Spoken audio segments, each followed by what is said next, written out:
Hey there, it's Phil. Welcome back to the show. I'm here with Christian Taylor. Hey, Phil. In Aqua. I am in Aqua. Is that Aqua? Mm-hmm, I think so. So you're Aqua Aqua's Woman. Close enough. You Aqua Woman? I am. I In always the wanted new to be Aqua. Marvel movie? That's DC. Oh, really? Aqua? Oh, that's Aquaman right. is DC. League of Superheroes. League Super of Friends. Justice League? Justice League of Super Friends. Justice Friends of Super League.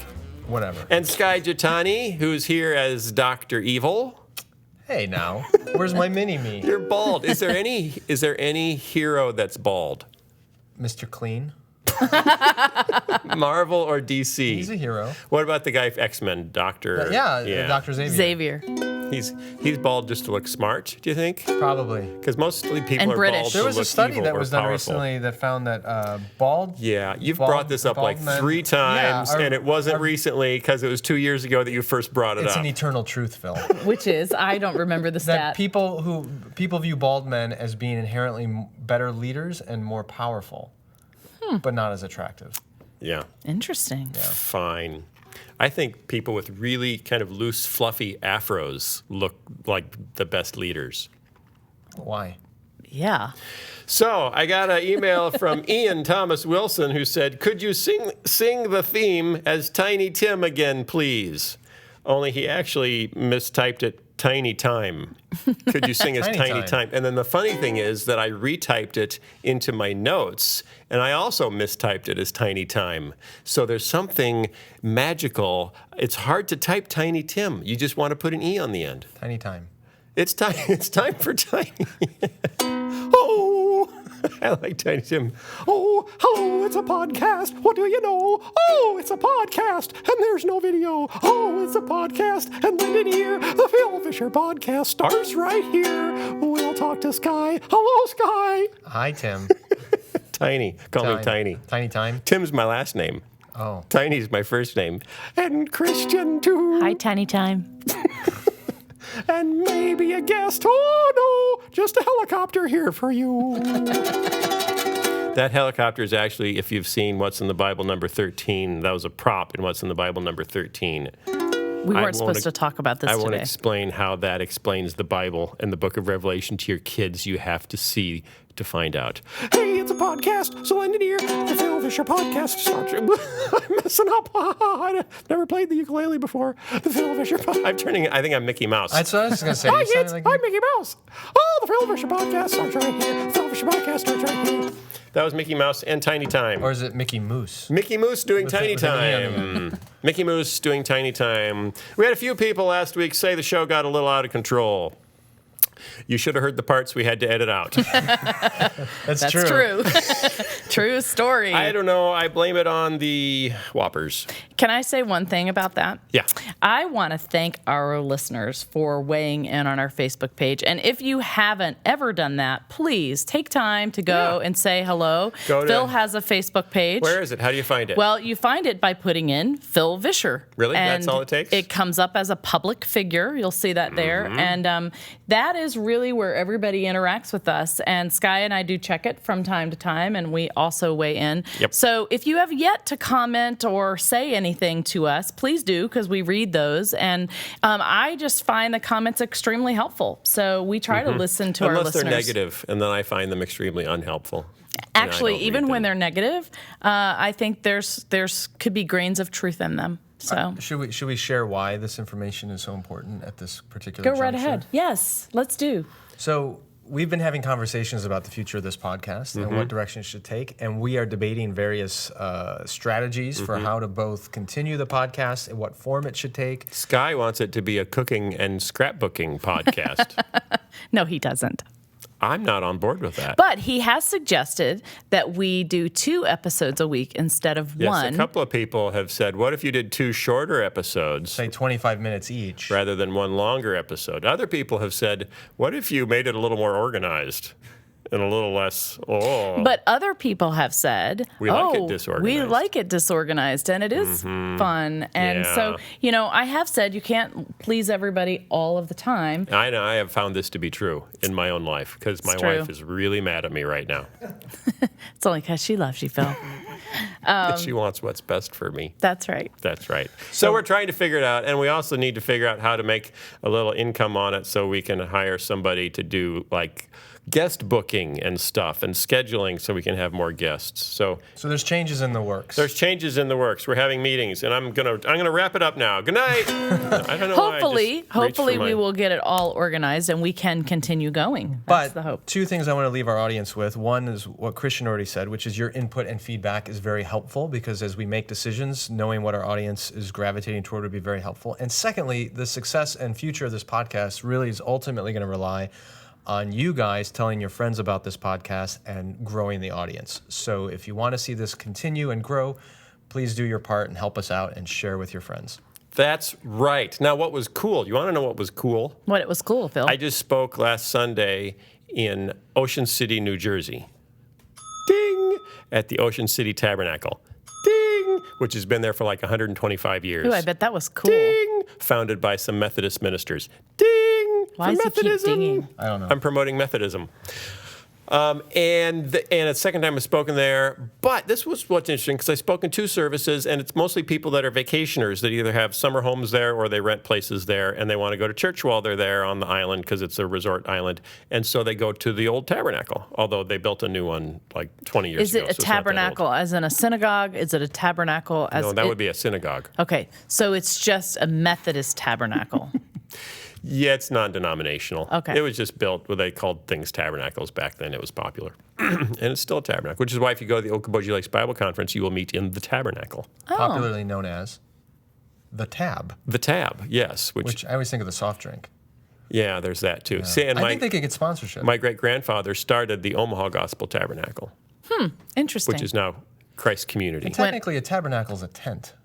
Yeah. But none of these things are tents anymore. It was a tent. Okoboji was a tent when it started out. And when I hear the word tabernacle, I do obviously think of Hebrew place of worship. Yeah, and slaughtering of animals in a mobile tent. Yeah, which today is called a food truck. That's right. Right. So anyway, what were we talking about? Oh, I was in New Jersey. I was in New Jersey at the Ocean City Tabernacle. And of course, people came up to me afterwards, say, hi, I wanted to meet you. Hi. And what was interesting was the number of people who wanted to meet me to talk about VeggieTales was equaled for the first time ever in my life by the number of people who wanted to talk to me about this podcast. Really? There were probably 10 people that just came up to say, I'm a huge fan of the podcast. We listen all the time. And there were people from Cleveland. There were people from Pittsburgh. There were people from Philadelphia. They were from all over the place. But there were podcast fans. That's exciting. I encounter that a lot. Jersey. Probably not to the same degree that you do, but honestly, every time I speak somewhere, Yeah. somebody is talking to me or is there, particularly because of the podcast. And one that stood out is last month, maybe I mentioned this on the podcast already, but we did a Redeeming Work event, Leadership Journal Live up in Minneapolis at Art House North. Yeah. And there was a young woman there. I'm sorry, I forget your name, but We'll call her Ruth. Ruth. Right. So she was there. She wanted to meet me. We're interacting a little bit. I said, where are you from? And she was from North Dakota. And I said, so what brings you here? And she said, well, I wanted to come to the event because of the podcast. She came all the way from North Dakota. And then she was disappointed that you were not there also because you had been at our first Redeeming I Work. let her down. A little bit. But, I mean, that's somebody like I who let her crossed down. state lines. I know.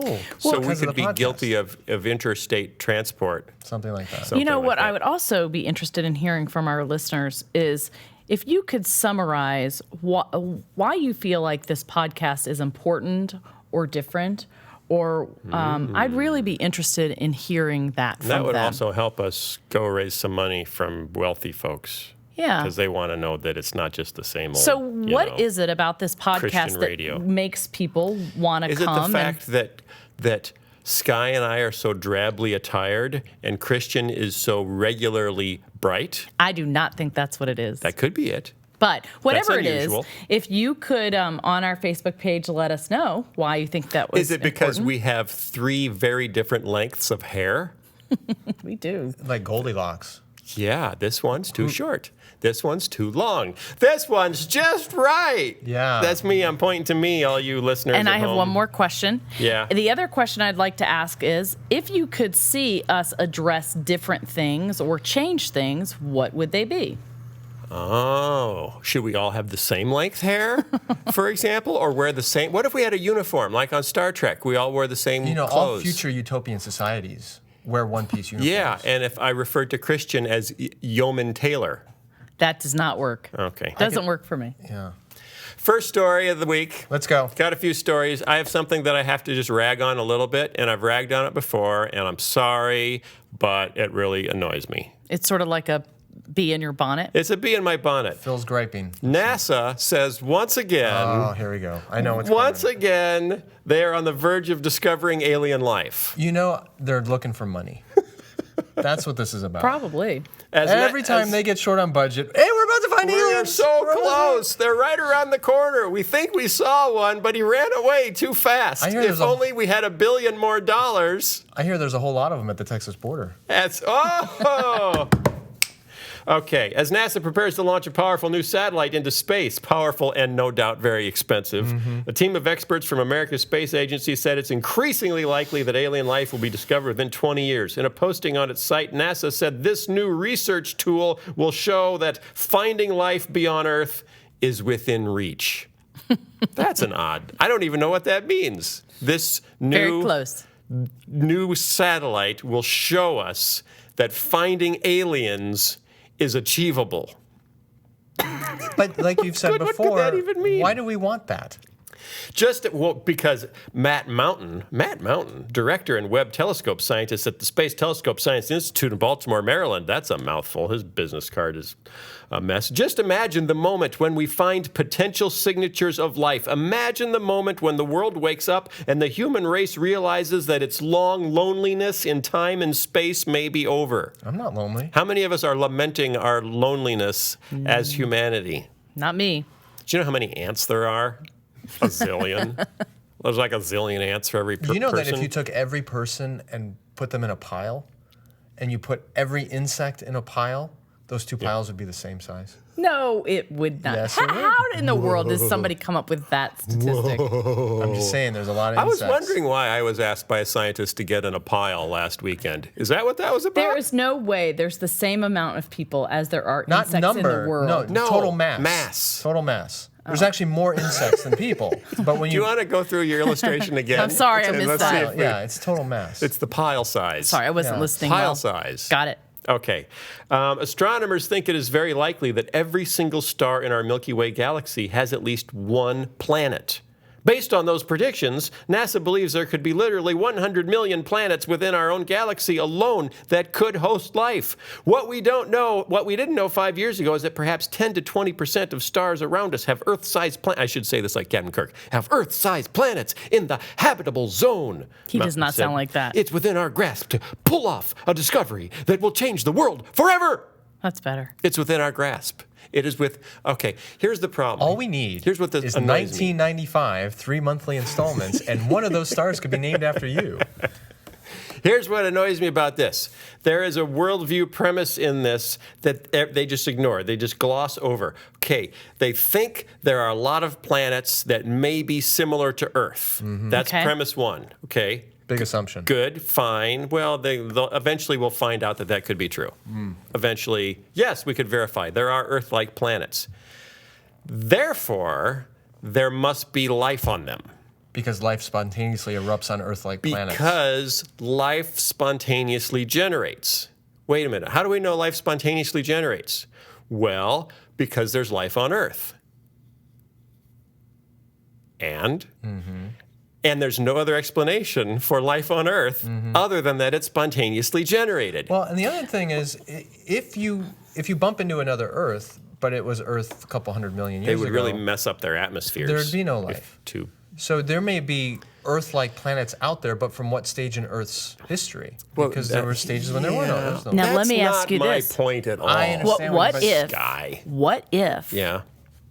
God did create lots of planets just like Earth Yeah. and Put life on them. put life on them, That's certainly possible. and But that's not the argument being made here. and that Jesus, had to come down and redeem everyone? Yeah, that's I think we're off the reservation. Larry. No, we're not. I mean, Larry- that could very well have been Larry the Norman case. sang a song about that. Really? Yeah. What was it? He's an unidentified flying object coming back to take us home. It's about Jesus as an unidentified flying object. Well, he's identified then. Then he says, and if there's life on, not until he gets here. And you say, and you look at his driver's license.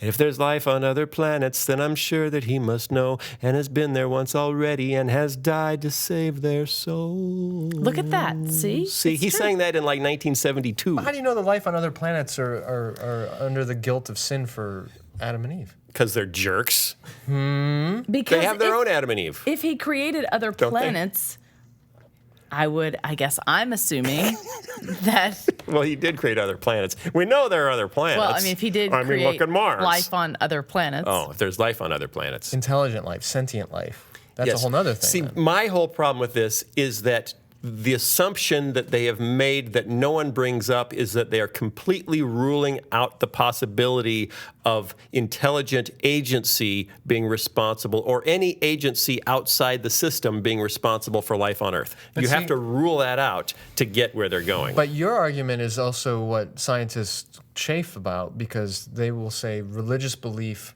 squashes curiosity. I'm not squashing curiosity. But you're saying if you buy into the intelligent design argument, then you can say, well, we have no reason to believe that there is intelligent life anywhere else because Right. Scripture doesn't speak about it, so why bother looking? No, it's not because Scripture doesn't speak about it. It's simply because life, here's the problem. There is zero evidence that life spontaneously generates. So to believe it does is faith. Belief in lack of evidence. That's what I'm saying. They're religious. This is religious. Well, now you got Peter Boghossian's argument that faith is belief in I know. without evidence. I know. But you're not saying that about faith. So, either. so Peter Boghossian can go after NASA next. I think it's very obvious that NASA's looking for money. Okay, next story. Enough said. And every time they do that, I'm going to bring it up If again. NASA because finds evidence it's my of pet genuine peeve. extraterrestrial life, I'd say cool. I will send them 1995. I will say, how much did it cost us to find it, and how on earth does it better our state? What do you think The about state the of the fact poor. that as human beings, we always want to continue conquering, and reaching new horizons? I mean, there's something inherent about Yeah. us wanting to Right. cross into the next, And that's okay. Yeah, that's from Genesis uncharted 1. territory. yeah. We're created to subdue So and rule. that The could earth. be the principle. Yes, but the Earth... God says, don't go into space. Yeah, but the word That's for what we just learned the word today. for Earth in Genesis 1 is not a reference to a planet. It's a reference to the ground. That's all we're supposed to rule? Just the ground? We got to leave the trees Creator, alone? but we're also supposed to rule over the birds of the heavens. Well, that's the air. messed up. So which is it? So basically, what's communicated is you're supposed to rule over creation. Okay, we got another story, and this is not a happy story. This is not a story that is... Should we talk about we it? can't... But it's bizarre. Okay. It's crazy. So therefore, it meets Phil's criteria. Yeah. It's but- noteworthy. Well, I think it's noteworthy. it is hard. A Texas minister set himself on fire and died Literally. to inspire justice. Monday, what day? June 23rd, 79-year-old Charles Moore, a retired United Methodist minister, drove to Grand Saline, Texas, his childhood hometown, 70 miles east of Dallas. He pulled into a strip mall parking lot, knelt down on a small piece of foam, and doused himself with gasoline. Then he set himself on fire. He left a suicide note. He died. He left a suicide note. In it, he lamented past racism in Grand Saline, his birthplace, and beyond. He called on the community to repent and said he was giving my body to be burned with love in my heart for those who were lynched in his hometown, as well as for those who did the lynching, hoping to address lingering racism. So what's interesting about that is it immediately brings something to mind, which is the Buddhist monks who've done the same thing. And so have some Muslim activists that triggered the revolts in Tunisia back in the Arab Spring. Before Okay. all that was started with a guy who lit himself on fire. This is not a Western behavior. There's a horn honking. Do you hear the horn honking? That's a loud horn. That must be a podcast fan saying, "Rock on, podcast." It's done. Okay. So that's not a Western tradition. No. And then they found in his possession a copy of, I forget which magazine, with an article about the Buddhist monks doing the same thing. Yeah, protesting China's occupation of Tibet. Right. Yeah. What is, I think, interesting and also sad about this is that he didn't feel, he was very much an activist. He tried to do all sorts of things in his life to help others. he got to the end of his life and didn't feel like he had done any good, that he couldn't solve any of these problems. What was his measure of effectiveness based on? I wanted to have done more. Oh, he left behind a copy of a New Yorker article entitled "Aflame" about the Tibetan Buddhist monks' protests who also set themselves on fire. A friend of his, who is also a pastor, said, "I'm not sure an act like this is as meaningful to other people as he thought it would be. I think he became convinced it was an act that would be essential to get the word out. I wish I could have talked him out of it. I just accept what he did and his reasons, and hopefully they will have meaning and affect change." Now, the reality is there's a big article in the Washington Post about what he did and why he did it. So he got the word out.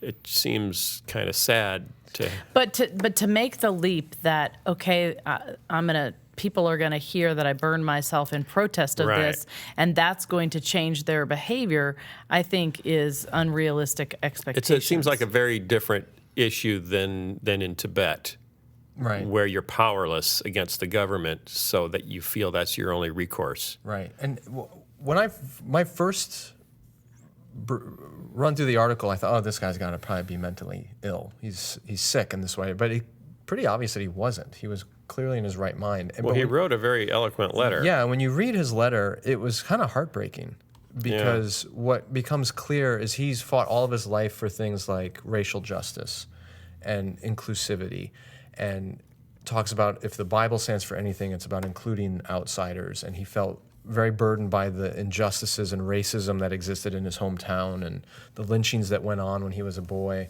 And he wanted to bring more and more awareness and wanted more and more, particularly the white community in the South, to apologize and make reparation for all the evils that had been done down there. But at the end of his life, he felt like he just hadn't had enough impact. He hadn't accomplished enough. And that burden was so heavy on him that it took him to this point of lighting himself on fire. Which seems similar to, in a very different direction, the people that end their lives, in a hail of bullets, taking out 20 other people who want to leave a mark. Yeah. Obviously, he's trying to make a positive impact. Right. I'm doing this for good, but it's a very extreme, destructive act to try to get the attention of a culture that you don't think will pay attention any other way. Well, it really makes me wonder, we all want to feel significant and feel like we do things differently or feel like we've made an impact on those around us. What measure was he using? Right. To gauge that. Well, and I'd want to take anybody aside and say, you did what you could do. In your lifetime, what the result is, and this is one of the things that I've had to learn, what the result of your work is not in your control. Right. You have no ability to say, I'm going to do twice as much. I'm going to have twice the impact next year as this year. All you can do is look to God. Say, what are you calling me to do this year? What are you calling me to do this day? What am I doing right now? And if you're doing it, if you're serving the poor, if you're trying to make a difference, if you're trying to help, then have peace in that. And it's clear he had no peace. Right. That he actually had awards from anti-defamation leagues and other minority groups for his good work. The question is, why couldn't he rest in that? Well, it almost seems like he was looking for a tangible result, like for there to be this huge decrease in, racism in America. Right. Like if there had been a huge decrease, then he would think, okay, well, I have been effective in that. But that's a very false measure of... I think what he exhibits in a horribly tragic way is what happens when we put our value and significance in the outcomes of our work rather than in the one who's called us to that work. And recognizing the story of the little boy who gives his lunch to Jesus, hands over the fish and the loaves, Jesus multiplies it and feeds the multitudes. We can only offer what we're invited to give, and then the outcomes are out of our control, and we don't get our value and significance from the magnitude of the impact we've had or the outcomes. Our value and significance comes from that we're a child of God, holy and dearly loved, and we're following in obedience his calling. But his letter is full of regret that he didn't make a big enough difference, as if any of us have that much control. Right. And so in a sad way, his activism was fueled by his faith, but I don't think he had enough faith. Because if he had more faith, he couldn't turn over the results Exactly. to God. He said in the letter, I would much prefer to go on living and enjoy my beloved wife and grandchildren and others, but I've come to believe that only my self-immolation will get the attention of anybody and perhaps inspire some to higher service. Well, and How would that, you feel if you were one of his grandkids? Yeah, that reading brings me to letter? another point, Holy like- cow. we're not enough. No, we weren't enough for you. where was his, responsibility to love and cherish his wife and his family and to serve them? I just feel like there had to have been some sort of off-center mental thing going on. Right. Otherwise, I mean, that's not what It's just rational people think I certainly hope he doesn't inspire anybody. to follow in those Yeah, because footsteps. with the monks, they're clearly our copycats. I'm going to do that too. We all got to do it. So no, we don't all have to do that. Well, and I'm sure Do what you can and rest in peace. obviously the not like majority of rest people in are not going peace, to go out and light themselves on fire. But I think this story is an extreme example and instructive for. There's a lot of young people, and I meet them all the time at colleges I'm at and other places who are really getting caught up in the activism calling of millennials. Right? Everyone's going to go out and change the world. They're all going to end poverty in 30 days. They're all going to rescue every orphan in every subcontinent. And and those callings are great, and those initiatives are wonderful, and the clean water and the end trafficking and all that. But what worries me is so many of these young people get so much of their value and significance in how much impact they think they're going to make. Right. And they're Right. setting themselves up for great disappointment. Right. Because at the end of the day, the people I know who have faithfully worked on these causes do it not because of the direct impact they have, but out of obedience to the calling that they have in Christ. And that's a very different motivation than a measurable impact that makes me feel valuable and significant. Well, and at the end, that kind of sounds almost like a selfish thing. Yeah, it's very self-driven. Like it's something I want for myself. I want to be the one who has solved this problem. I want to cure polio. I want to have the glory for that or the responsibility for that. Yeah, it sounds in the end more like a selfish thing than a. Henry Nouwen has a wonderful article he probably published 25 years ago in Leadership Journal. And I can't actually remember the title. Your of it. magazine? My magazine, Oh. not my magazine. Were you the publisher 25 years No, ago? I was not. Okay. He was only 10. Just I check. think it was called Moving from Solitude to Community to Ministry was the title of it. But he talks about the baptism of Jesus. And at the baptism, of course, the voice of the Father can be heard from heaven saying, "This is my beloved Son in whom I'm well pleased." And Henry Nouwen points out the fact that this declaration of the Father's pleasure with the Son happens before Jesus had done anything. He hadn't overcome temptation in the wilderness. He hadn't performed a miracle. He hadn't called his disciples. He hadn't gone to the cross, nothing. And the idea there is that Jesus' obedience to the Father and his willingness to go to the cross was not to earn the Father's approval. It was out of the Father's approval of him. And similarly, we need to come to a place of getting our value and significance in our communion with God rather than what we're accomplishing for him. And we get those things backwards all the time, and it leads to these kinds of tragic stories. Right. That's a great reminder, Sky. Okay, that's enough sad news. That's our sad news column for the week. Did you know that Americans believe Jews are the coolest of all ethnic groups? I didn't Did you know that? I didn't know that, but I will Okay, tell you, this is- I'm in the camp that thinks they are. You are pro-Jew? I am. I love the Are Jewish you people. Jewish? Are you Jewless? I'm not. I love the Jewless? Jewish people. Jealous of the Jews? Kind of. I sort of wish I was. There's a Jew. T-shirt. You know, you could be. Is it okay to? Can I still become a Jew You that could be believes a in Jesus? Messianic Jew. You could Yeah, be, can can I- we all be Messianic Jews? No, this is where But I guess- is it Jewish an ethnicity or is it a religious? Yes. And I'm grafted Yes, in anyway at it's this both. point. I guess I should be Okay, happy this is with an that. article Don't tell from them that, this is an no. article from The Atlantic by Emma Green. She starts out by saying, "At some point during the last 100 years, America developed a little crush on the chosen people. Jews are officially cool, or at least that's how I read the latest poll from Pew. The poll from Pew on American attitudes toward other faiths. The researchers asked a panel of more than poll stinks. 3,200 nationally representative adults to take a feeling thermometer, and don't ask where they have to put it, about religious groups in America, rating their level of warmth or coolness towards Jews, Catholics, Hindus, Muslims, evangelicals, atheists, and more. Despite making up only 2% of the country's population, or perhaps because of it, despite having only 100 representatives in this 3,000-person poll, Jews were at the top. Jews are only 2% of the American population? Yeah. Really? Yeah. I thought it was more than that. In New York. Yeah, but they're mostly in New York. That is not true. Well, by far the biggest population Hollywood. is in New York. Isn't that the then stereotype? in Hollywood. That is a stereotype. And then on the North Shore, Chicago. I would say yes. Yeah. As the researchers pointed out, respondents were much more likely to report feeling warmly toward the religious group they were part of. Catholics were all about other Catholics. Evangelicals were enthusiastic about evangelicals, etc. Of all the groups in the survey, Jews felt most loyal to their own tribe. Their mean warmth rating of other Jews was 89 out of 100, the highest of any group, which roughly translates to "we're totally awesome guys" on Pew's rating scale.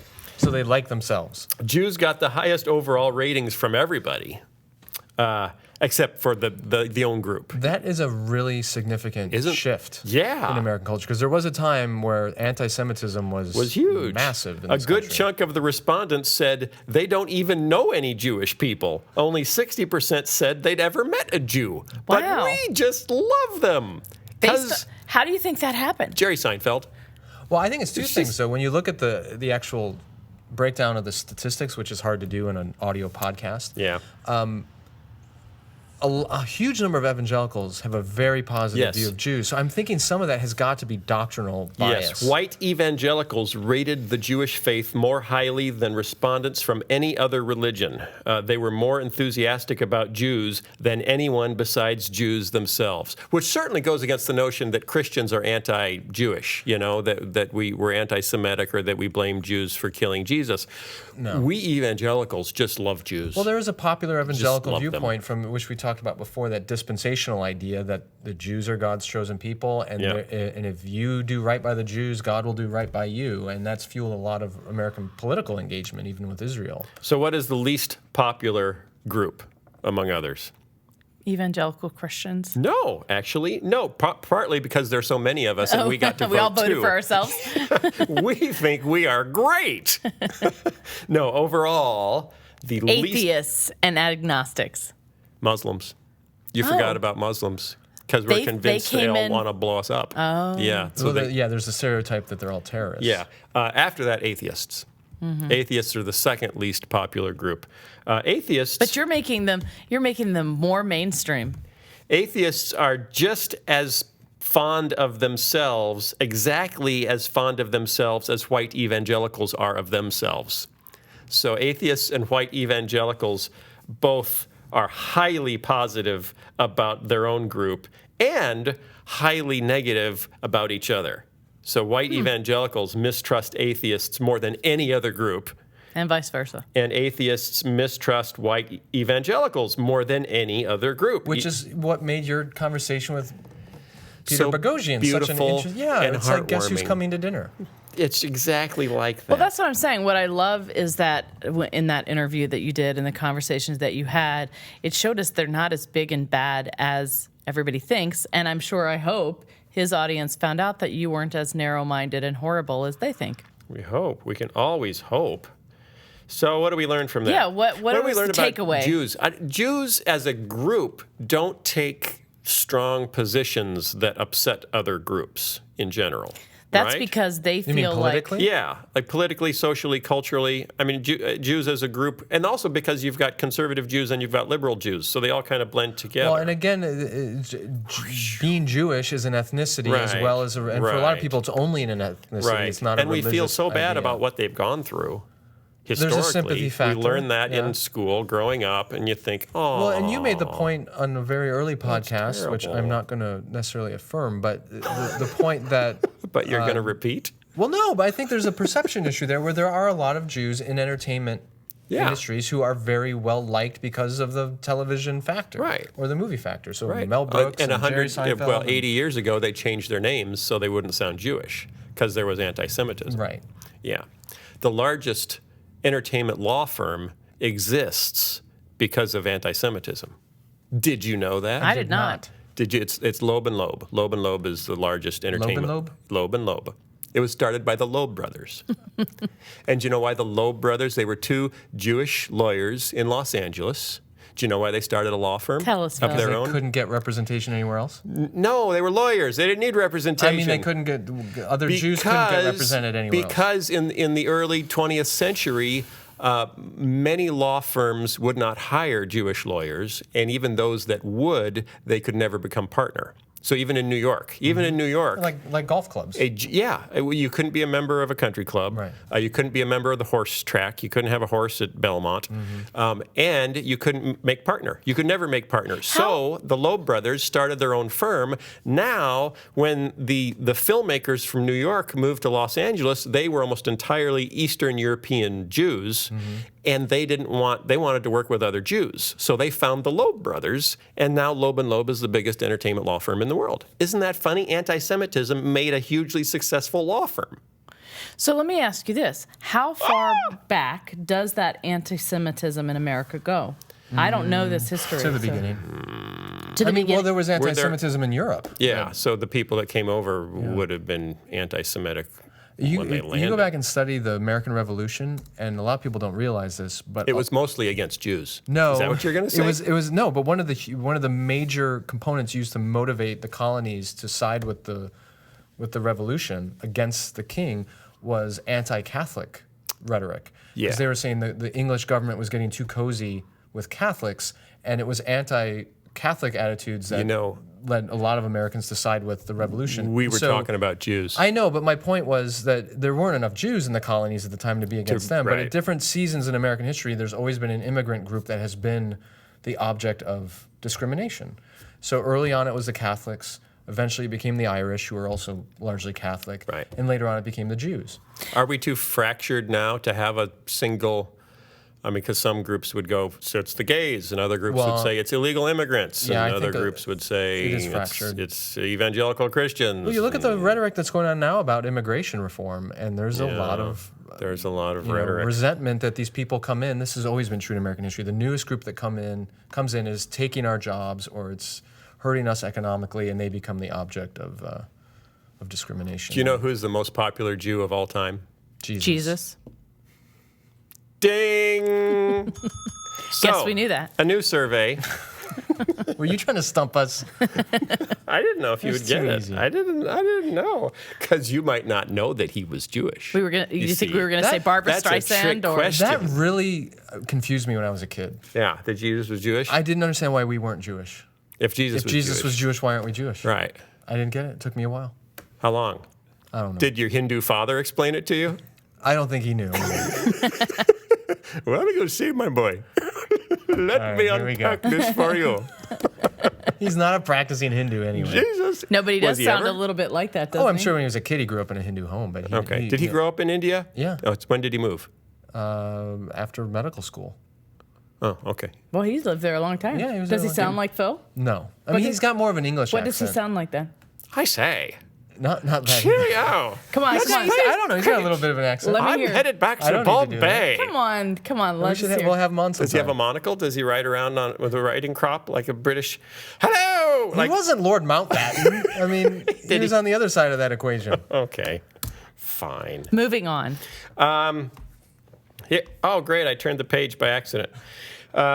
Here's what Jesus would think about major issues facing America, according to Americans, who seems like the best Who ones wrote to ask. this Seems like a article? very circular argument. YouGov, a nonpartisan polling organization, YouGov. YouGov. It's like YouGo, the car company, but with a V, which meant the cars actually ran. It was from Yugoslavia, those cars. Yeah, and they went back. Published the results of a survey that asked Americans to weigh in on several critical issues facing the country today, and then rate after they weighed in on them. So, you're an American. What do you think about this issue? You answer. Okay. Are you with me? For yourself. I'm with Tracking? you. Okay. Then, the same question, how do you think Jesus would feel about that same issue? The same as I feel about it. To see... I'm sure that was probably They the wanted answer. to see what kind of gaps are there between what Americans think themselves and what they think Jesus Yeah, would probably think. not much, I'm guessing. So the results highlight an American public often split by religion on hot-button issues, but generally a little more liberal than it believes Jesus would be. So No shock there. They believe, number one, Jesus would not support gay marriage. 55% of Americans support gay marriage, but YouGov found that only 32% believe Jesus would be in favor of gay marriage. So that's interesting. There's a lot of people that are in favor, believe Jesus would not be. I wish Jesus was here and could speak for And himself. They're okay I with think he that. has spoken for himself. It's called Scripture. Snap. Number two, Jesus, here's what Americans believe, Jesus would oppose legal abortion. 52% of Americans believe Jesus would oppose legal abortion, and 20% believe he would support it. That's kind of funny. The 20%, yeah, Jesus, he would be for abortion. He'd be all over that. He'd open up a clinic. What, yeah, what do they he'd think? Okay, so we think he would be largely against abortion. Number three, Jesus would support universal health care. Wow. A majority of Americans, almost across the board, believe Including that Republicans. Jesus would be in favor of universal health care. 54% of Americans support universal health care, and slightly more, 55%, believe Jesus would support it. So there's only 1%. Oh, well, that's... There's only one guy who says, I'm against it, but I think Jesus would like it. Typically, because Jesus is a liberal. 30% of Americans oppose universal health care, whereas only 19% believe Jesus would oppose universal health care. So there's a gap there. Because he'd say, that's too Canadian. So among I'm an conservatives, American. what you're saying, among conservatives, there's 30% of Americans who are totally against universal health care, but they're willing to admit that Jesus might think it was not a bad idea. Yeah. The greatest discrepancy, this is interesting, appeared among those who pray several times a day. And among people who pray a lot, only 44% think Jesus would favor universal health care. That's bizarre. I don't get that. The more you pray, the less Jesus cares.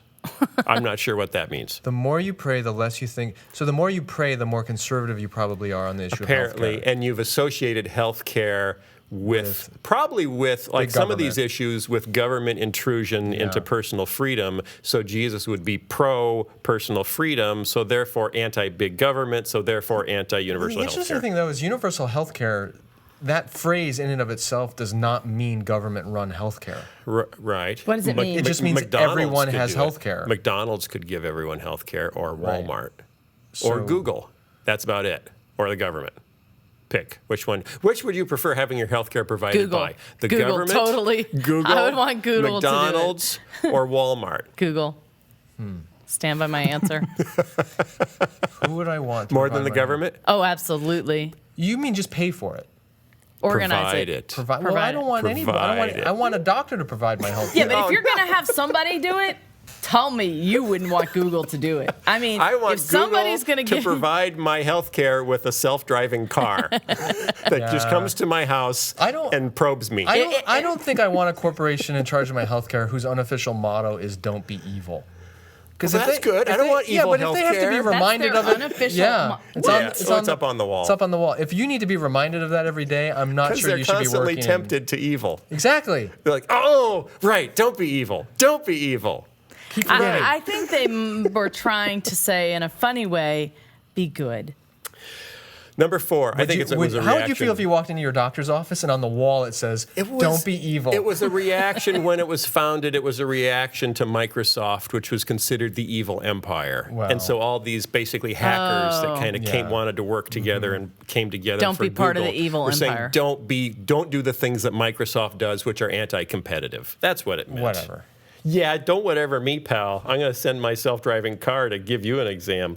Number 4, Jesus would not support the death penalty for murderers. Americans are fairly split over how Jesus would feel about the death penalty for murderers, but a majority, so a slight majority, agree that Jesus would not actively support it. Well, as a victim of the death penalty himself, he may have something to say about it. Do you think that changed his position? Are you saying that God changed his position even before- because of an experience he had? Even before the cross, Because I question that theology. the woman caught in adultery, technically in that culture, was guilty of a capital crime, Right. and Jesus intervened. I don't think that was a categorical statement. I just think it was something, it was specific. I don't know what that was. We should talk about the death penalty sometime. It's Okay. an We interesting should. theological debate. Absolutely, I Holy agree. cow. Let's talk about Won't that. that be fun? I'm not really And looking whoever forward loses to that. gets it. Oh God, not for that game. But I will tell you, when I told my dad my dad, who was in the Reagan administration, that I had he was the first lady, right? No, he wasn't. Vice president. He was the deputy undersecretary of agriculture. That's my favorite position. Wow. I had that. He was card. in charge of Woody. I had his rookie card. Woody Woodpecker. He milks and the cows. Smokey the Bear. Wait. What? See, I knew I'd finally get their attention. I if really they'd don't want stop that for a government second. doing my health care. What He was in charge of housing and promotion. urban and rural City mouse, development, country mouse? something like that. Anyway, under his department was Smokey the Bear and Woodsy Owl, and so he kind you of said Woody Woodpecker. Yeah, you said Woody Woodpecker. Did I? Oh, I didn't mean Woodsy that. the Owl. Woodsy Now the that Owl. makes sense. Who's Woodsy the Owl? I can see where your father would be in charge of Woodsy the Owl. Smokey Woodsy the Bear, he But lives not- in Colorado and he's smoking something a whole different. Okay. Okay, Number 5. What? What? Oh. Her dad was in charge of cartoons, man. No. Show some You said it. respect. Isn't that what you wanted to say? No, that wasn't what I was going to say. What I was going to say is when I told him that I was rethinking my position on the death penalty, like you could have cut. He wanted to kill you. Yes, he wanted to kill me. He wanted to put me in the chair. I was not Really? happy about that. So he's kind of pro capital punishment. Oh yeah, I got he's a Southern dyed-in-the-wool right. conservative Republican. I got into a debate with my ethics professor in seminary about the death penalty, and I think I won that debate. Really? Oh, Well, how'd it go? Does he think Like, you won that explain. debate? He was very pro death penalty, and Does he think you won that debate? well, he stopped talking because I caught him in a corner in a contradiction. Really? Oh. Yeah. So. Were you an obnoxious child? No, I was really not. I was shy and quiet, but he annoyed me. So one day in class we were talking about abortion and why abortion is wrong according to Scripture, and it's the taking of a life, and blah blah blah. So we did that one day, and then the following class, 2 days later, we did death penalty, capital punishment, and he made the case from the Old Testament for capital punishment. Eye for an eye. Right. Spill the blood of men will be spill blood, and Romans 8. Government is given the sword for a reason. All this. Right. And he kept making this case that anyone who's taken a human life must be put to death. Forfeits their own Forfeits their own. Right. Must be, not just as an option. Because if you don't take their life, it's you're devaluing human life by not taking their life because they took someone else's. So I'm listening to this. I go, okay. Well, last week we talked about abortion as the taking of a human life. Yeah. So do you believe that we should take every woman in this country who's had an abortion and execute her for that? And he just kind of looked like, and he if he said yes, that's a pretty extreme position. If he says no, then he's undermined his own argument. So he kind of fudged at that point and kind of relented. But see. Anyway, just that's a fun dinner conversation. Not really our topic. No, but that's fascinating. I think It's a sticky wicket, I think. It Even is a for me, sticky I think wicket. about it back and forth all the time. I think, Not our topic. okay. Not our Next topic. time. We'll But do it thank again. you, because we don't have a ton more time, and I got a couple more things to do. Jesus, according to Americans, would not support stricter gun laws because he was packing heat. Although just 45% of Americans believe Jesus would support stricter gun laws, only 25% think he would oppose them, and 29% aren't sure, because there really isn't a whole lot in Scripture about his interaction with firearms. So if Jesus gathered his beliefs from the American public, he would be somewhat undecided on the gun control issue. those who live by the sword will die by the sword. Number 6. Okay, we're almost done. We're almost done. Hang with me. Are there 7? There weren't guns back then, There are so 7. how could he even weigh in? There were swords. Go He ahead. said, he who lives by the sword will die by... Oh, you just said that. Okay. Sheesh. He's not listening. I'm late to my own What's party. new? Jesus would not support high taxes on the wealthy. He would not. He would not Render support unto it. Caesar what is Caesar's? But not more for wealthy Oh. than for poor. So Even- flat tax. Even though he spent much of his life pastoring to the poor and marginalized, according to the gospel, Jesus apparently would not support taxing the wealthy at a higher rate, Americans say. 51% of American millionaires think inequality is a major issue in this country, and 64% support higher taxes for the wealthy, according to a 2014 CNBC poll. But just 47% of those whose family income is $100,000 or more believe Jesus would be in favor of increasing taxes for the wealthy. That seems like another statement more about the government than about Jesus, that we don't trust the government, and if Jesus was here, he wouldn't trust our government either, so he wouldn't want to give them any more money, I think, because Jesus' tax policy isn't entirely self-evident from reading the Gospels. despite what you might hear on other radio programs. Although he was somewhat pro-poor, Yes. you could say. You could. And the last one. And he was anti-rich. I mean, he had a lot of hard things to say to rich people. He did. He wasn't anti-wealth. He was. It is easier for a camel to pass through the eye of Yeah, a needle than yeah. for a rich man to Yeah, enter but the that's kingdom not of heaven. against wealth. It's against your love of wealth. Right. Yeah. So he's not pro-poor people. was not He just pro- wants you to love poor people. He was not. What? What did you just say? He's not pro-poverty. Are you trying to trap me Something in like the that. same way you trapped your professor of ethics? Mm-hmm. And he's still in a corner somewhere weeping and sucking his thumb? I think he's... He probably listens and to this cursing podcast. says, I'd still be teaching if it wasn't for that meddling bald child.